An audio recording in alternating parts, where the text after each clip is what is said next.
ശബരിമലയിലെ സ്വർണം ഉണ്ണികൃഷ്ണൻ പോറ്റി വിറ്റത് പൂർണ്ണമായിട്ട് തന്നെ ഏതാണ്ട് SIT കണ്ടെടുത്തു എന്നുള്ളൊരു വാർത്തയാണ് പുറത്തു വരുന്നത്. ഇത് പൂർണ്ണമായിട്ട് തന്നെ എന്ന് പറയുമ്പോൾ 427 ഗ്രാമിൻ്റെ ഒരു ബാറാണ് ഇന്നലെ കണ്ടെത്തിയിരിക്കുന്നത്. സമാനമായ രീതിയിൽ ഇനിയും ഇതുണ്ടാകാം എന്ന് തന്നെയാണ് പറയുന്നത്. ഉണ്ണികൃഷ്ണൻ പോറ്റി ഒരുമിച്ച് ബംഗളൂരുവിലെ ബെല്ലാരിയിലെ ഗോവർദ്ധൻ എന്ന് പറയുന്ന ഒരാളുടെ ജുവല്ലറിയിൽ നിന്നാണ് ഇപ്പോൾ SIT ഈ സ്വർണം കണ്ടെടുത്തേക്കുന്നത്.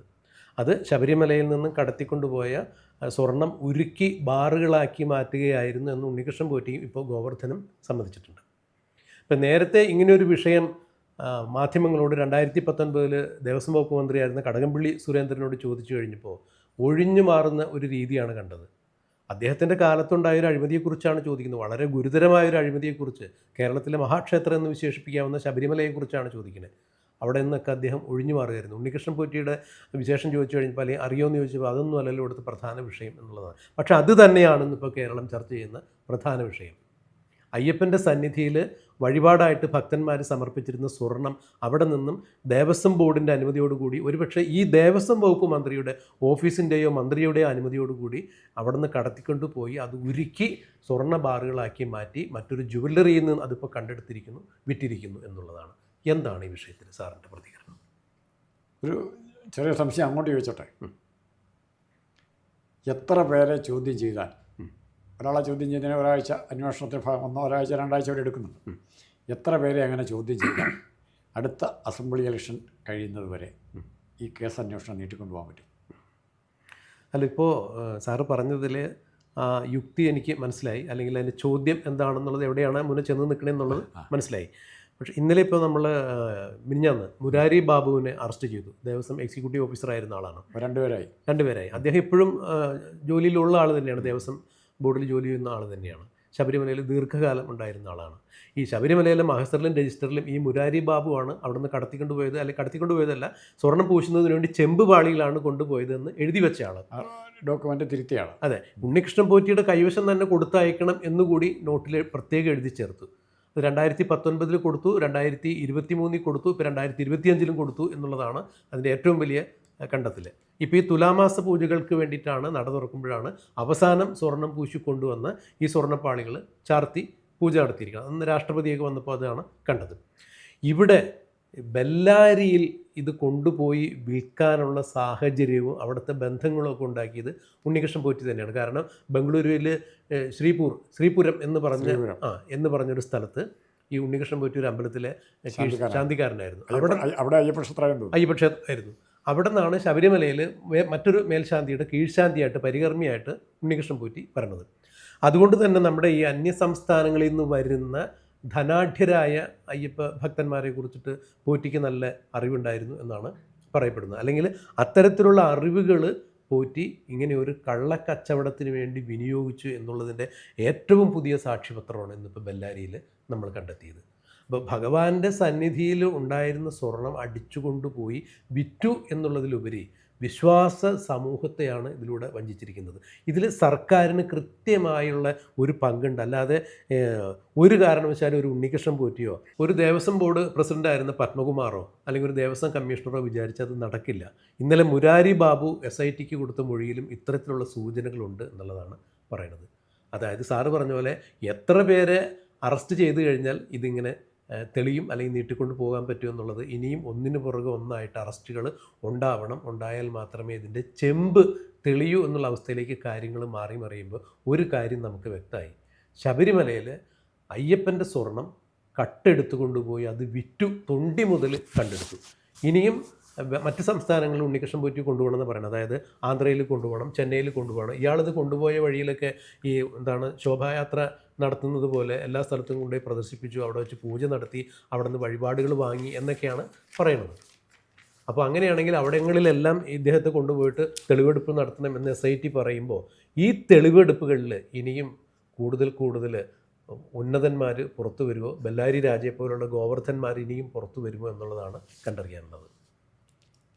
ഇതിലിവിടെ സാധാരണ എല്ലാ അന്വേഷണങ്ങളിലും പോലീസ് ഉപയോഗിക്കുന്ന ഒരു ടാക്ടിക്സ്,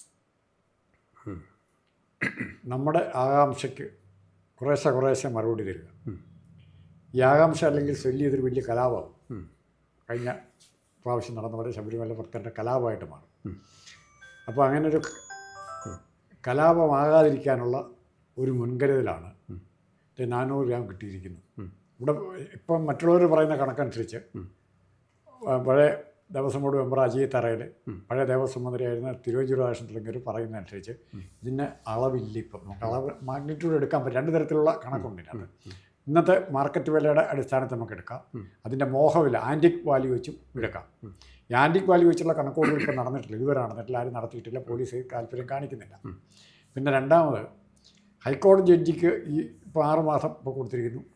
അടുത്തൊരു 6 മാസം കൂടെ കൊടുത്തു കഴിഞ്ഞാൽ ചിലപ്പോൾ ഈ വർഷം കഴിയും. അപ്പോൾ അങ്ങനെ ഇത് നീട്ടിക്കൊണ്ടുപോയി ഇതിനെ ഈ കേസ് ഇല്ലാതാക്കാനുള്ള ശ്രമമാണ്. അന്വേഷണം തുടരും. ചിലപ്പോൾ നമ്മളിപ്പോൾ വാസവനെ ചോദ്യം ചെയ്താലോ, അതൊക്കെ ഇപ്പോൾ ഒരു ദിവസം പത്മകുമാറിനെ ചോദ്യം ചെയ്യാൻ വിളിച്ചു, 1, 2, 3 ദിവസം വിളിച്ചു, 8 മണിക്കൂർ ചോദ്യം ചെയ്തു, 12 മണിക്കൂർ ചോദ്യം ചെയ്തു. ഈ വാർത്തകൾ നമ്മൾ കാണുക. അപ്പോൾ ഇതിൽ താല്പര്യമുള്ളവർക്ക് ഇത് അന്വേഷണത്തിൽ സത്യസന്ധമായിട്ടാണ് നടക്കുന്നു എന്നുള്ള തോന്നലുണ്ടാക്കാൻ പോലീസിന് സാധിക്കും. ജഡ്ജിമാർ പോലും വിശ്വസിക്കും. ഒരു നിവൃത്തിയില്ല വന്നെങ്കിൽ വാസവനെ മുമ്പോട്ട് നിർത്തും. ഒരു നിവൃത്തിയില്ലാതെങ്കിൽ വാസവനെ ചോദ്യം ചെയ്തു. വാർത്തയാണോ ഇല്ലയോ ആലോചിച്ച് നോക്ക്.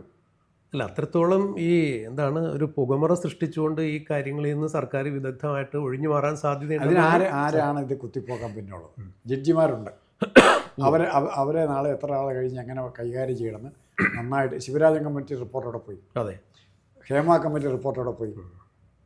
മോഹൻലാലിൻ്റെ ആനക്കൊമ്പ് കേസ് ഇപ്പം ഹൈക്കോടതി വീണ്ടും വന്നിട്ടുണ്ട്. അത് വേറൊരു രാഷ്ട്രീയ സാഹചര്യം ഉണ്ടാകാതിരിക്കാനുള്ളൊരു മുൻകരുതലാണ്. അതെ, അപ്പോൾ അത് ഇങ്ങനത്തെ കാര്യങ്ങൾ ഈ 400 ഗ്രാം സ്വർണം കിട്ടും ഭയങ്കര വാർത്തകൾ. ശബരിമല പോലൊരു ക്ഷേത്രത്തിൽ നിന്ന് പോയി. പിന്നെ രണ്ടാമത് അതിൽ സൂക്ഷിക്കേണ്ട ഒരു കാര്യം, അതിലൊരു ചെറിയ എന്തോ ഒന്ന് പന്തിയിരിപ്പുണ്ട്. ബെല്ലാരി എന്ന് പറഞ്ഞാൽ കർണാടകത്തിലാണ്. കർണാടകത്തിലായിട്ട് താല്പര്യമുള്ള കേരളത്തിലെ രാഷ്ട്രീയക്കാരുണ്ടോ? ബിസിനസ്സോ മറ്റു താല്പര്യങ്ങളോ? അല്ല, കർണാടകയിലായിരുന്നല്ലോ മുഖ്യമന്ത്രിയുടെ മകൾ വീണ വിജയൻ തൻ്റെ എക്സാലോജിക് എന്ന കമ്പനി രജിസ്റ്റർ ചെയ്തിരിക്കുന്നത് കർണാടകത്തിലാണ്. എന്തിനാണ് അവിടെ പോയി രജിസ്റ്റർ ചെയ്തത്? വേറെ കേരളത്തിലാണ് എൻ്റർപ്രണർ വ്യവസായികൾ ഇങ്ങോട്ട് സ്വാഗതം ചെയ്തുകൊണ്ടിരിക്കുക. അല്ല, നമ്മുടെ സർക്കാരും പറയുന്നത് അത് തന്നെയല്ല. വ്യവസായ സൗഹൃദ സംരംഭം തുടങ്ങുക, ഏറ്റവും കൂടുതൽ സംരംഭങ്ങൾ തുടങ്ങുന്നതിന് സൗഹൃദമായിട്ടുള്ളൊരു സംസ്ഥാനമാണ് കേരളം എന്ന് പറയുമ്പോൾ ഇവരെന്താ അവിടെ പോയി? മുഖ്യമന്ത്രിയുടെ മകൾ തന്നെ അവിടെയാണ് സംരംഭം തുടങ്ങാൻ രജിസ്റ്റർ ചെയ്തിരിക്കുന്നത്. അത് എല്ലാ കാര്യത്തിലും നമ്മളെ പറ്റിക്കുന്ന പരിപാടിയുണ്ട്. സ്വകാര്യ മേഖലയ്ക്കെതിരായിട്ട് സമരം ചെയ്യുക, വിദ്യാഭ്യാസ സ്ഥാപനങ്ങൾക്കെതിരായിട്ട് സമരം ചെയ്യുക, പുറത്ത് ലണ്ടനിലോ എവിടെയെങ്കിലും ഫോറിനിൽ വിട്ട് പഠിപ്പിക്കുക, അല്ലെങ്കിൽ ഇവിടുത്തെ തന്നെ സ്വകാര്യ സ്ഥാപനം. അപ്പോൾ ഇത് എല്ലായിടത്തും ഇത് ഇരട്ടത്താപ്പിൻ്റെ ആശാന്മാർ വരും എല്ലാ കാര്യത്തിലും. ഈ സ്വർണ്ണം ഇവിടെ പോയിരിക്കുന്നത് 400 ഗ്രാം സ്വർണം. നമ്മൾ 400 ആണോ 410 ആണോ കണ്ടെത്തിയിരിക്കുന്നത്? 427 ഗ്രാം എന്നാണ് നാളത്തെ ഒരു തർക്കം ഉണ്ടാവും. അപ്പോൾ വേറെ നാളെ ചിലപ്പോൾ പത്രവാർത്തകൾ വരും, 427 അല്ല 430 ഉണ്ടായിരുന്നു, ആ 3 ഗ്രാം അവിടെ പോയി. അടുത്ത ചോദ്യം ഇങ്ങനെ വന്നുകൊണ്ടിരിക്കുകയാണ്. ഈ നമ്മുടെ ആകാംക്ഷ എങ്ങനെ നിർത്താമെന്നുള്ള ശ്രമമാണ് നടന്നത്. മാത്രമല്ല ഈ സംഭവം അറിഞ്ഞിട്ട് ഇപ്പം ഗോവർദ്ധന് ഇവിടെ പത്രത്തിലെ ആദ്യത്തെ വാർത്ത ഉണ്ണികൃഷ്ണൻ പോറ്റി പിടിച്ചു എന്നറിഞ്ഞപ്പോൾ തന്നെ ഗോവർദ്ധൻ അറിഞ്ഞിട്ടില്ലേ? ഗോവർദ്ധൻ അവിടെ ഇത്രയും മാത്രം സ്വർണം വെച്ച് മുഴുവൻ വേണം മാറ്റിയിട്ട് ഗോവർദ്ധനും മുങ്ങാൻ മേലായിരുന്നു. അല്ല, ഇതിൽ തീർച്ചയായും വലിയ വലിയ ദുരൂഹതകൾ. ആ ദുരൂഹതകളുടെ ഉത്തരം നമുക്ക് കിട്ടാതിരിക്കാൻ വേണ്ടി ഇവർക്കറിയാം. ഈ അന്വേഷിക്കുന്ന എല്ലാ ഉദ്യോഗസ്ഥന്മാർക്കും അറിയാം എന്താണ് സംഭവിച്ചിട്ടുള്ളത്. അതിൽ മറ്റൊരു ട്വിസ്റ്റ് കൂടിയുണ്ട്. അതായത് അത് ഉണ്ണികൃഷ്ണൻ പോറ്റി തന്നെ SITയോട് പറഞ്ഞ കാര്യങ്ങളാണ്. ഈ കേസ് ഇങ്ങനെ വിവാദം ആയിട്ട് വരുന്ന സാഹചര്യത്തിൽ ബംഗളൂരുവിലുള്ള ഒരു 5 അംഗ സംഘം ഉണ്ണികൃഷ്ണൻ പോറ്റിക്ക് ഫ്ലൈറ്റ് ടിക്കറ്റ് അയച്ചു കൊടുത്തിട്ട് അങ്ങോട്ടേക്ക് വിളിപ്പിച്ചിട്ടുണ്ടായിരുന്നു, ബംഗളൂരുവിലേക്ക്. അങ്ങനെ ബംഗളൂരുവിൽ നിന്ന് ചെന്ന് കഴിഞ്ഞപ്പോൾ അവിടുത്തെ അവരുടെ ലീഗൽ അഡ്വൈസർ പറഞ്ഞു കൊടുത്ത കാര്യങ്ങളാണ് പിന്നീട് അന്വേഷണത്തെ വഴിതെറ്റിക്കുന്നതിന് വേണ്ടി ഉണ്ണികൃഷ്ണൻ പോറ്റി ഉദ്യോഗസ്ഥരുടെ മുൻപിൽ, അന്വേഷണ ഉദ്യോഗസ്ഥരുടെ മുൻപിൽ പറഞ്ഞത് എന്നാണ് പോറ്റി തന്നെ പറഞ്ഞിട്ടുണ്ട്. അങ്ങനെയാണെങ്കിൽ ഇപ്പോൾ സാറ് പറഞ്ഞതാണ് അതിൻ്റെ ശരി. കാരണം ഇത്തരം അന്വേഷണം നടക്കണോ എന്നറിഞ്ഞപ്പോൾ തന്നെ അവരതിന് വേണ്ടത്ര മുൻകരുതലുകൾ എടുത്തിട്ടുണ്ട്. എത്ര സ്വർണം പുറത്ത് കാണിക്കണം എന്നുള്ളതൊക്കെ തീരുമാനം എടുത്തിട്ടുണ്ട്. അത് മിക്കവാറും നിയമോപദേശകരുടെയൊക്കെ ഒരു അഭിപ്രായം തേടിയതിന് ശേഷം എങ്ങനെയാണ് കുറച്ചെങ്കിലും ഇത് കാണിക്കേണ്ടി വരുമോ, അല്ലെങ്കിൽ എത്ര കാണിക്കണം എന്നൊക്കെയുള്ള കൃത്യമായ കണക്കുകൂട്ടലോട് കൂടി തന്നെയാണ് അവർ ഇത്തരം ഒരു പ്ലാനിങ്ങിലേക്ക് എത്തിയിരിക്കുന്നത്. അവിടെ നിയമത്തെ വെല്ലുവിളിക്കുകയോ അല്ലെങ്കിൽ നിയമപാലകരെ വഴിതെറ്റിക്കുകയോ ഒക്കെ അതിൻ്റെ പുറകിലുള്ള ഉദ്ദേശമുണ്ട്. എന്തായാലും കട്ടവരൊരിക്കലും നല്ല ഉദ്ദേശത്തോടു കൂടിയല്ലല്ലോ സ്വർണം കട്ടെടുത്തിരിക്കുന്നത്. ഈ ഗോവർദ്ധൻ എന്തായാലും അറിയാൻ പറ്റും ഉണ്ണികൃഷ്ണൻ പോയിട്ട് ശബരിമലയിൽ നിന്ന് കട്ടുകൊണ്ട് ചെന്നേക്കുന്ന സാധനമാണ് ഇതെന്നുള്ളത്. അല്ലാന്നുണ്ടെങ്കിൽ ഈ കേരളത്തിൽ വിൽക്കാമല്ലോ, ബാംഗ്ലൂരിൽ കൊണ്ട് ഇത് കട തുറക്കാറില്ല. കട തുറന്നു വെച്ച് വിൽക്കേണ്ട ആവശ്യമായിട്ടില്ലെന്നേ. ഇല്ല, ഇതിൻ്റെ വാല്യൂ അവരിടാൻ പോകുന്ന ആൻറ്റിക് വാല്യൂ അതെ അതെ ഏതെങ്കിലും എക്സിബിഷനൊക്കെ പ്രദർശിപ്പിക്കും, ആരെങ്കിലും പോയി അതെ. ശബരിമലയിലെ പഴയ ആഭരണമാണ്. അല്ല, അത് തന്നെയാണ് ഇവിടെ ആത്മീയമായിട്ടുള്ളൊരു കച്ചവടം നടന്നിട്ടുണ്ട് എങ്കിൽ അതിൻ്റെ മൂല്യം ഒന്ന് വേറെയാണ്. 1 കിലോ സ്വർണത്തിൻ്റെ വില ആയിരിക്കില്ല ആ സ്വർണത്തിന് കാണിക്കുക. അത് ഒരുപക്ഷെ പൈസ ഉള്ളവന് 1000 ഇരട്ടി വില കൊടുത്ത് ശബരിമല ശാസ്താവിൻ്റെ സന്നിധിയിലിരുന്ന് സാധനം എന്ന രീതിയിൽ വേണമെന്നുണ്ടെങ്കിൽ ആ ഭക്തി കൊണ്ട് വാങ്ങി വയ്ക്കാൻ തയ്യാറാവും. ഒത്തിരി പേര് കാണും. അപ്പോൾ കോടിക്കണക്കിന് രൂപയുടെ കച്ചവടമാണ് അവിടെ നടക്കില്ല, സ്വർണത്തിൻ്റെ മൂല്യമായിരിക്കില്ല. പക്ഷേ ഇത് അറിഞ്ഞുകൊണ്ട് ആരെങ്കിലും ചെയ്യൂല്ല എന്നുള്ളത് വേറെ വിശേഷം.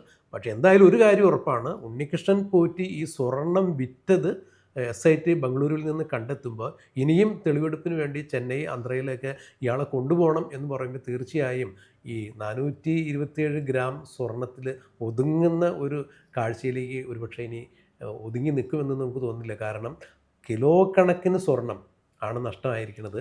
അത് ഈ ഉമ്മറക്കട്ടിള പടിയെന്നും ദ്വാരപാലക ശില്പങ്ങളുടെ പാളിയെന്നും മാത്രമല്ല, ഭണ്ഡാര വരവ് പോലും അതിൽ നിന്ന് കിട്ടുന്ന സ്വർണം അല്ലെങ്കിൽ വെള്ളി മുതലായിട്ടുള്ള അമൂല്യമായിട്ടുള്ള അത് നമ്മുടെ നാട്ടിൽ തൽക്കാലം വീതം വെക്കാൻ വേണ്ടി എടുക്കുന്നത്. അപ്പോൾ അത് അത്രയും കാര്യങ്ങൾ അവിടെ നിന്ന് മാറ്റിയിട്ടുണ്ടെന്ന് പറയും. ഇപ്പോൾ നമ്മൾ ഒരു മഞ്ഞുമലയുടെ അറ്റം മാത്രമായിരിക്കും ഇത് കണ്ടെത്തിയിരിക്കുന്നത്. ഒരുപക്ഷെ SITയും അത്തരത്തിലുള്ള രീതിയിലേക്കൊക്കെ ആയിരിക്കും കാര്യങ്ങൾ കൊണ്ടുപോകണമെന്ന് വേണം. അല്ല, നമുക്ക് ഇതിനകത്തൊരു ശുഭപര്യവസായ പാടത്തെ ഇലക്ഷൻ തെരഞ്ഞെടുപ്പിൽ അതെ LDF ദയനീയമായിട്ട് തൂക്കുകയും UDF അധികാരത്തിൽ വരികയും VS Sukumar Devaswom board president ആവുകയും ചെയ്താൽ ഇതിനൊരു ശുഭപര്യവസാനം ഉണ്ടാകുമെന്ന് നമുക്ക് വിചാരിക്കാം എന്ന് പ്രതീക്ഷിക്കാം. എന്തായാലും ഇതിനൊരു ശുഭപര്യവസായിട്ടുള്ളൊരു അന്ത്യം എന്തായാലും വേണം. കാരണം ശബരിമല ശാസ്താവിൻ്റെ സ്വർണം എന്ന് പറയുന്നത് ഭക്തന്മാർ സമർപ്പിച്ചേക്കുന്ന സ്വർണ്ണമാണ്. അതിന് അത്ഭുതങ്ങൾ നടക്കണം. അതെ അല്ലേ, അത്ഭുതങ്ങൾ നടക്കും എന്ന് നമുക്ക് പ്രതീക്ഷിക്കാം. എന്തായാലും നമ്മൾ ഒന്നിനും വില കുറച്ച് കാണുന്നില്ല. എന്തെങ്കിലും ഒരു മാർഗം ഉണ്ടാവട്ടെ.